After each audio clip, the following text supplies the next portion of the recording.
Sistema baten uin funtzioa badugu, orduan ikusi dugu nola kalkulatzen den egoera horri dagokion posizioaren batez bestekoa. Adibidez, biderkaketa uin funtzioen arteko biderkaketa eskalarraren notazio erabiliz, honen berdina dugu. Bestaldetik ere, ikusi dugu ere nola kalkulatzen den momentuaren batez bestekoaren adierazpena, baina ez ja egoerari dagokion Fourien transformatua eginez, nola baita kalkulatu daiteke era honetan, baina ere uin funtziotik zuzenean abiatuta baita kalkulatu genezakeen zein den momentuaren batez bestekoa, hementxe daukagun adierazpen honen bitartez.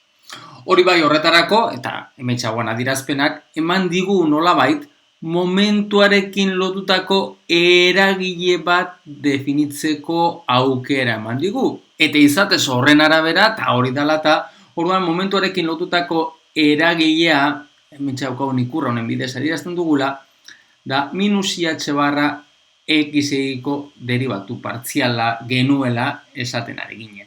Eta eragile honen bitartez, kalkulatzen genuen momentuarekin lotutako batez bestekoa.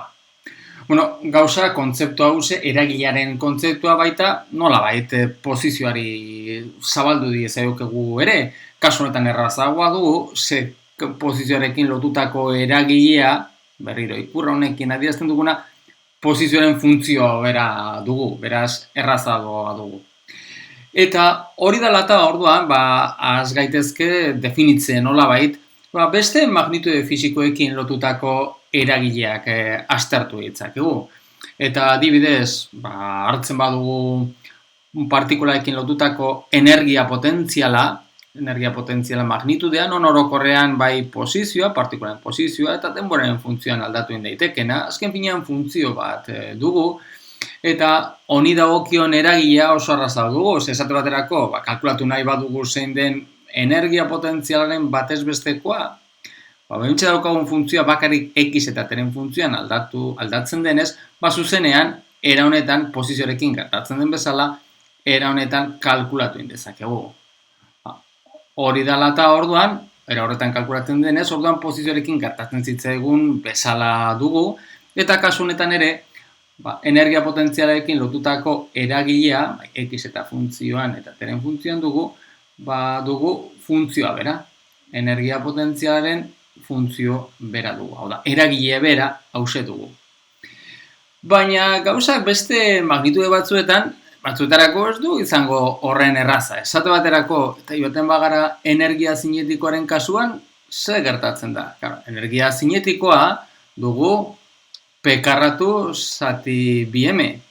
Badakigu zein den peri dagokion eragilea, hementxe daukaguna, baina beraz nolabait espero dugu olako gauzaren bat izatea, bat zati BM, bider -IH barra x-eko deribatu partzialaren nolabait karratua, bai? Baina nola interpretatzen dugu hementxe daukagun karratu hori?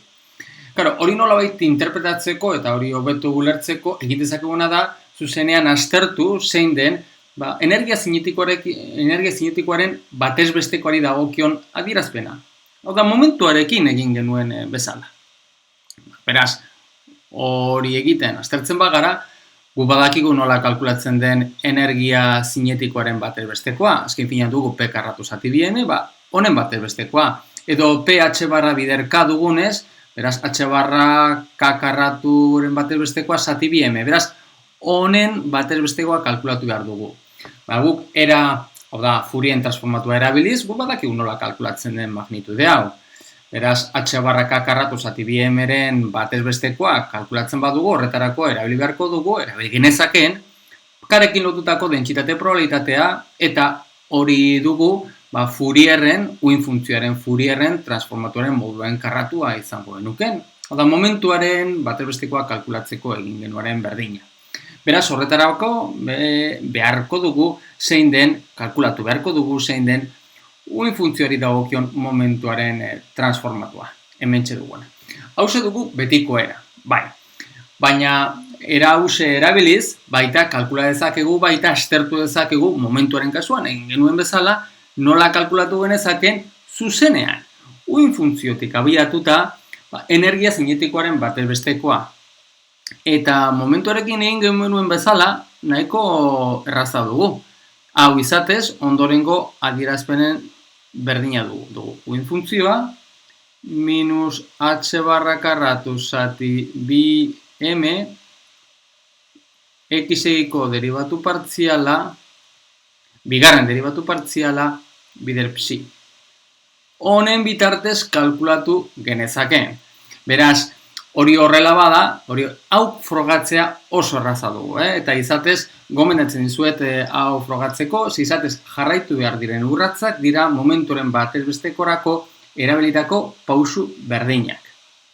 Bueno, hau frogatuta, orduan, hemen ikusten dugu, hau izango litzateke, beraz, hau izango litzateke, energia zinetikoari dagokion eragilea. Energia zinetikoari dagokion eragilea. Eta eragile hori, era honetan ulertu egin dezakegu. Eragile hori dugu peren eragilea, bider peren eragilea, zati bi m. Non peren eragileen biderkadura da bata bestearen jarraian aplikatzearena. Hau da, horrek esan nahi du da, peri lotutako eragilea dugu minus IH barra x-egiko derivatu partziala, beraz, hau dugu peri lotutako eragilea, gero dugu minus IH barra x-egiko derivatu partziala, zati bi m. Beraz, hemen txaukaguna da ibideri minus dugu, beraz, minus h bider h barra karratu, zati bi m, eta gero dugu x-egiko derivatu partziala, eta gero dugu beste x-egiko derivatu partziala, beraz dugu x-egiko bigarren derivatu partziala. Beraz, aurrekoan esaten genuen bezala, kasu honetan energia zinetikoan agertzen da p karratu. Horan, nola interpretatzen da p karratu hori? Lehenengo eta behin, bai kalkulatu dezakegula energia zinetikoaren dagokion eragilea peren eragilearen bitartez, baina, klaro, hortxe agertzen den p karratu hori nola interpretatzen da? Era honetan interpretatzen dugu, lehenengo peri dagokion eragilea, hau, gero beste peri dagokion eragilea jarraian aplikatuta, zati bi m hori. Beraz, era honetan, nolabait lehenengo eta behin frogatu egin dugu, bai, zein den energia zinetikoari dagokion eragilea, eta energia zinetikoari dagokion eragilea hause dugu, bueno, ez dugu frogatu, utzi dizuet, hau, zuek frogatzeko. Zeizatez, lehenengo eta behin, gu badakigu nola kalkulatu, uin funtzioari dagokion Fourier transformatua erabiliz, badakigu nola kalkulatu, peri dagokion batez bestekoa, era horretan, esaten dizuet frogatzeko nola beste adierazpen honen berdina dugula, eta era horretan, ikusten dugu hementxe dagoen teri dagokion eragilea era honetan interpretatu indezakegula. Non agertzen den p karratua, esan nahi duena peri dagokion eragilea jarraian, bitan, birritan aplikatzea. Bueno, hori dela eta orduan ja, baita lortu dugu, lehenengo eta behin, energia potentziai dagokion eragilea, energia zinetikoari dagokion eragilea ere badugu, eta beraz, eragile hauekin, zuzenean uin funtziotik abiatuta aplikatu dezakegu, hainbat magnitude estatistikoa. Eta ja energia potentzia eta energia zinetiko dugula, baita, aztertu dezakegu zein den Hamilton-darri dagokion eragilea. Kasu honetan dugu, energia zinetikori dagokion eragilea, gehi energia potentziali dagokion eragilea.